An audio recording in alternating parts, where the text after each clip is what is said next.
You're watching True Crime Coverage with Angela Renee.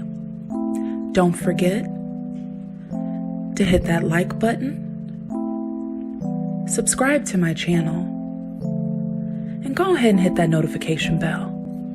Please share my content if you care. I appreciate you. Let's get started. Hey guys, today I'll be covering the murder case of Shavon Mitchell. 28-year-old Shavon Mitchell of Detroit, Michigan, was trying to escape an abusive relationship during the pandemic when she was fatally shot around 11:15 p.m. on November 30th, 2020 by her child's father, Kevin Fox, after she got off of work. Shavon's relationship with Kevin, the 28-year-old father of her 5-year-old son, was so toxic that there was a pending court case involving domestic violence.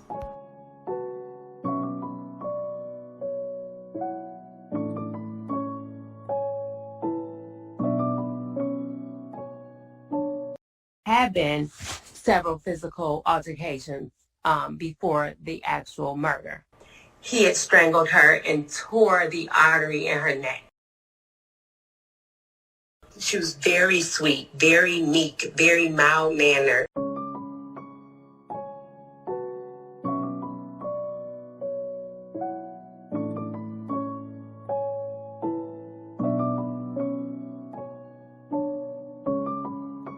She just didn't understand how dangerous he really was.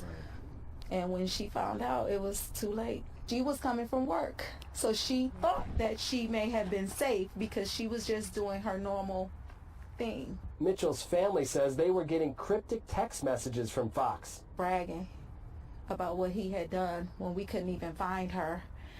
So we were in limbo for hours until DPD, who did a great job. Thank you so much. A victim of domestic violence for years. When she finally decided to walk away, he began using their son as a pawn. That child is now in the care of family, who is very appreciative of all the support they've received. Everyone from our high school friends to the governor, to Governor Whitmer, and we appreciate, yes, Mayor Duggan, we appreciate all the support from everyone. On December 1st, 2020, at approximately 5:30 a.m., Detroit police requested assistance near Connor at Mac for a person firing shots at Detroit Police Department, Precinct Number 5. The officers were calling for assistance because Kevin was waiting outside of their precinct with an AR-15. So Kevin was ordered to release the weapon, but he didn't comply.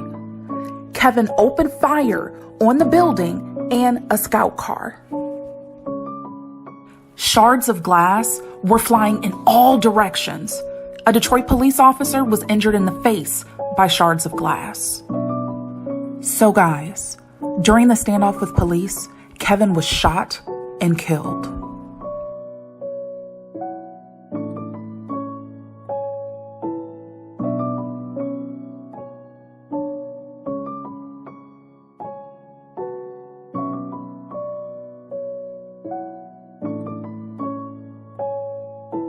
Domestic violence is a pandemic that needs more worldwide coverage.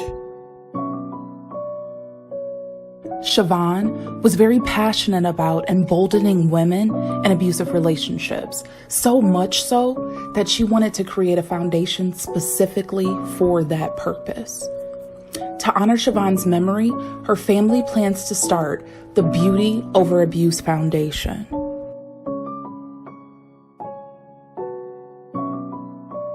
Unfortunately, Shavon's case isn't an isolated incident. Due to the pandemic, there has been an escalation in domestic violence and death related to domestic violence occurrences, not only in the U.S., but all over the world.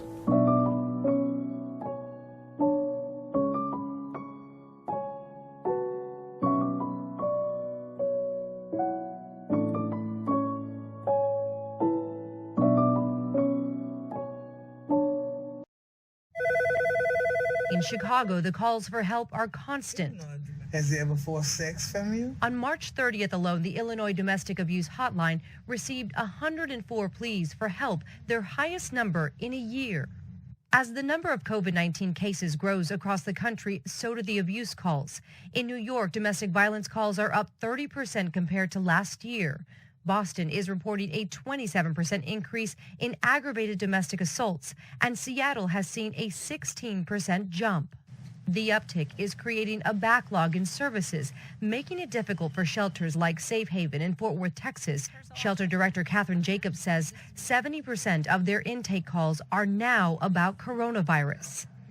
Abusers use tools to isolate victims in order to inflict more abuse on them. And the idea that there's invisible danger outside of the home, coronavirus, is a pretty easy tool, and it's real. This mother of three who asked us to conceal her identity left an abusive relationship as the pandemic surfaced in Texas.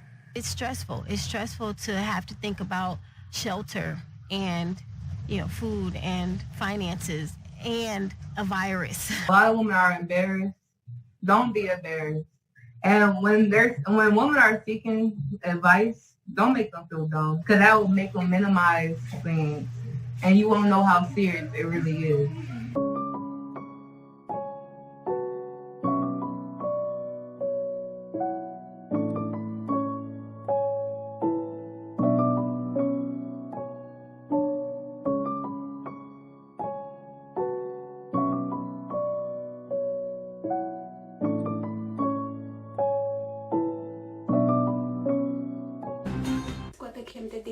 Away from home and too scared to return, Lungile, a mother of 10, is sheltering at Nisa, a local NGO which helps women fleeing domestic violence. Lungile wants her identity hidden. She fears her partner could find her and kill her. Yes, she can come. More than 12,000 women, double the usual number, have reported similar cases of domestic abuse in South Africa in the past few weeks. Experts attribute the sudden increase to women living in the same house all day long with their abusive partners during coronavirus lockdown. Women are isolated, they're in captivity with their partners, and that makes it very difficult for them to seek help or access help. I would really urge others to come out of those abusive relationships, because really many people have died while they're sitting there thinking that everything will be okay. So maybe he will change, but they never change. Instead, you lose your life. President Cyril Ramaphosa launched a campaign to stop gender-based violence and provide support for victims last year. It appears that very little has changed.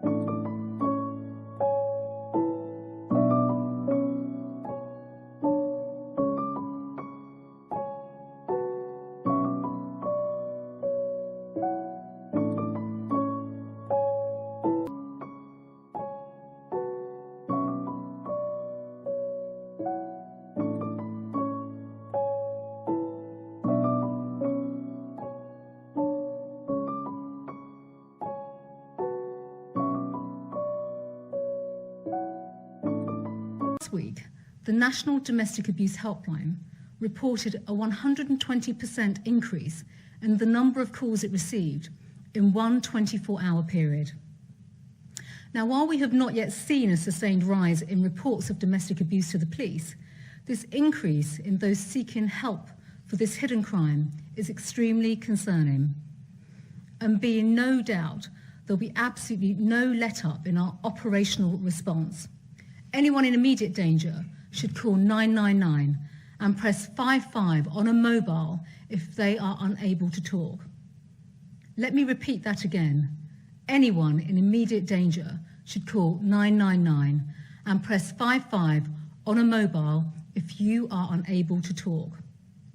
Our outstanding police will absolutely be there for you. And today I can announce that we will go even further to provide support for those in danger of domestic abuse.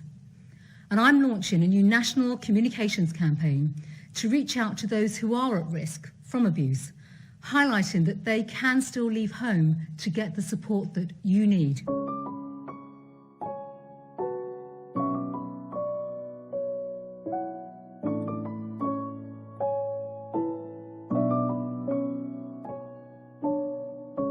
There is another horrifying aspect of this lockdown which has now emerged, with reports still coming in. I'm talking about domestic abuse, domestic violence against women.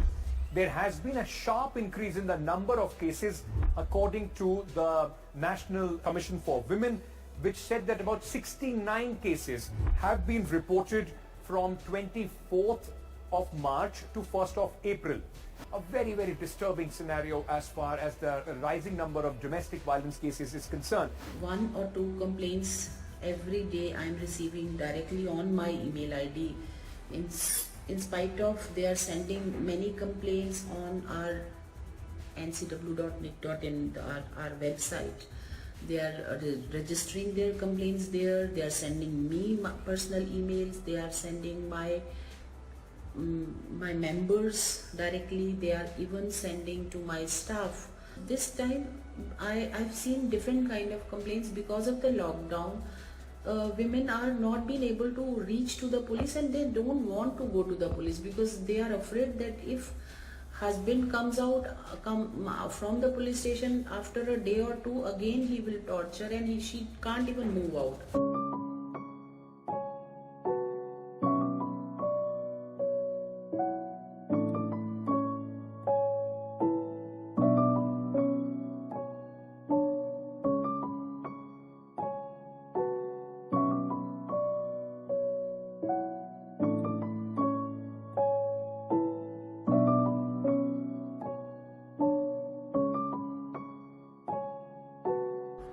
Domestic violence is not okay. Rest in peace, Shavon.